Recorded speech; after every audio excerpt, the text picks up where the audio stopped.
Ini yang punya siapa?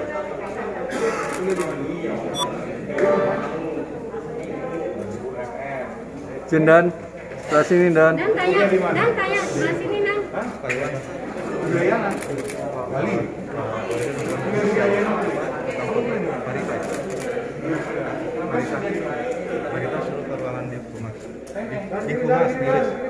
Di Fumas itu bukan. Dan sini Dan. Ini otaknya siapa? Nah, RS siapa? Ya, mari tadi itu. RS. Jadi koordinasi jadi koordinator.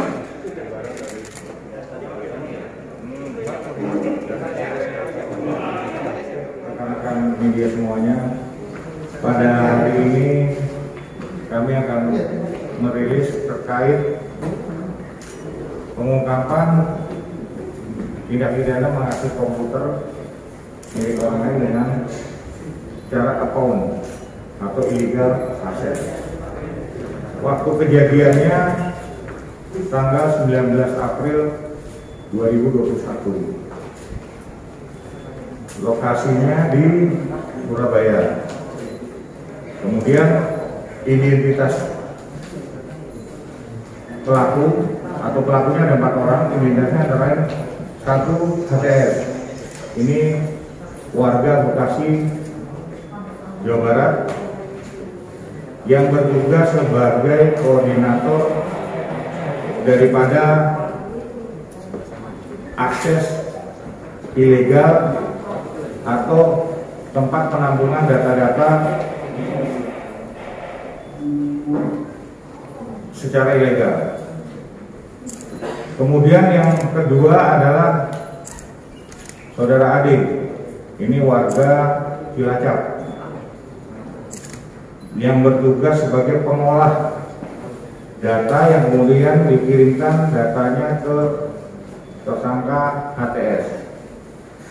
Kemudian yang ketiga, tersangka inisial RH, ini warga Pasuruan, Jawa Tengah, Jawa Timur. Jawa Timur. Ini tugasnya adalah mencari data kartu kredit milik orang lain. Kemudian yang ketiga adalah tersangka RS, ini warga Solo, Jawa Tengah, yang tugasnya sebagai penyedia akun Pasdul atau penyedia data milik orang lain. Untuk kronologi lengkapnya nanti akan disampaikan oleh Pak Wadir.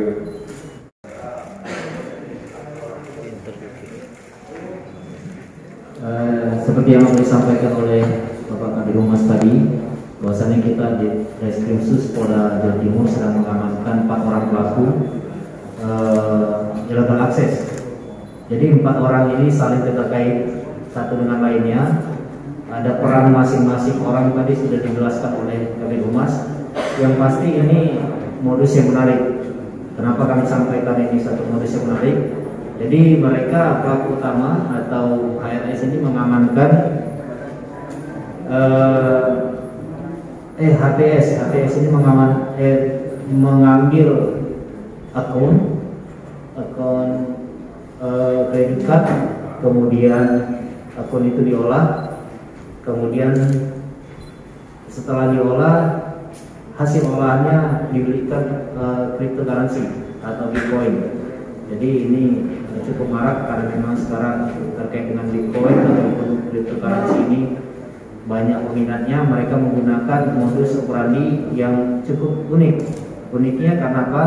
Karena mereka saling bekerja sama satu dengan lainnya. Semua punya peran masing-masing dan selama setahun mereka menjalankan aksinya sudah ratusan juta yang mereka peroleh. Kurang lebih dari pelaku utama HTS ini sudah mengamankan atau memperoleh keuntungan kurang lebih 300 jutaan. Begitu juga dengan peran yang lain. Jadi mereka saling bekerja sama untuk bagaimana caranya uang hasil perolehan itu, hasil kejahatannya digunakan untuk kepentingan pribadi. disampaikan oleh Kabid Humas tadi, pasalnya jelas Undang-Undang ITE kita tentukan dengan pasal 80 KUHP. Karena ada salah satu pelaku ini mengamankan atau menerima hasil dari kejahatan yang diperoleh oleh HTS, kemudian dia digunakan untuk kepentingan pribadi. Mungkin itu lebih teknisnya yang kami sampaikan. Yang pasti kasus ini akan berkembang. Kami sudah mendapatkan beberapa nama dari hasil pengembangan dan orangnya semua ada di luar kota. Mudah-mudahan dalam waktu dekat kita akan amankan 3 orang lagi pelaku. Inisialnya sudah ada dan mudah-mudahan berkembang. Dan perlu rekan-rekan ketahui bahwasannya yang menjadi korban untuk akun atau akun kartu kredit itu sebagian besar adalah warga negara asing. Kemudian setelah diolah diberikan Bitcoin dan sebagian untuk kepentingan pribadi. Itu aja rekan-rekan dari penjelasan kami, dan kami berharap kasus ini menjadi pelajaran untuk seluruh jaringan pelaku lain yang ada di seluruh wilayah Indonesia untuk tidak melakukan hal yang demikian. Sekian.